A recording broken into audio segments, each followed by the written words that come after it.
पश्चिम आशियातल्या युद्धाच्या पार्श्वभूमीवर राज्यात घरगुती आणि व्यावसायिक वापराच्या गॅस सिलेंडर पुरवठ्यात अडथळे निर्माण होऊ नयेत आणि संभाव्य टंचाईच्या परिस्थितीत समन्वय साधता यावा यासाठी राज्य शासनानं जिल्हा स्तरावर विशेष समित्या स्थापन करण्याचा निर्णय घेतला आहे।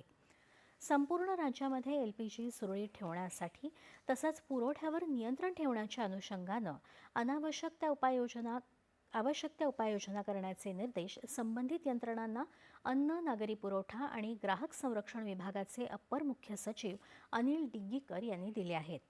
जिल्हाधिकारी, पोलीस अधीक्षक, जिल्हा पुरवठा अधिकारी आणि सर्व सरकारी गॅस कंपन्यांचे अधिकारी यांचा या समित्यांमध्ये समावेश असेल।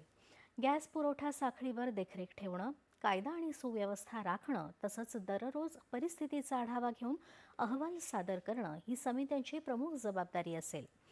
मुंबई ठाणे रेशनिंग क्षेत्रात नियंत्रक रेशनिंग यांच्या नियंत्रणाखाली स्थापन केलेल्या समितीत पोलीस उपायुक्त आणि उपनियंत्रक रेशनिंग समितीत समावेश करण्यात येणार असून मुंबई आणि ठाणे शहरातील सर्व उपायुक्तांशी प्रशासन सह पोलीस आयुक्त समन्वय साधणार आहेत। पर्यायी इंधनाच्या वापराची शक्यता तपासण्याचे निर्देशही यंत्रणांना देण्यात आले आहेत। यामध्ये कोळसा, रॉकेल आदी पर्यायांचा विचार केला जाणार असला तरी महाराष्ट्र प्रदूषण नियंत्रण मंडळाच्या नियमांचं काटेकोर पालन करणं बंधनकारक राहणार आहे।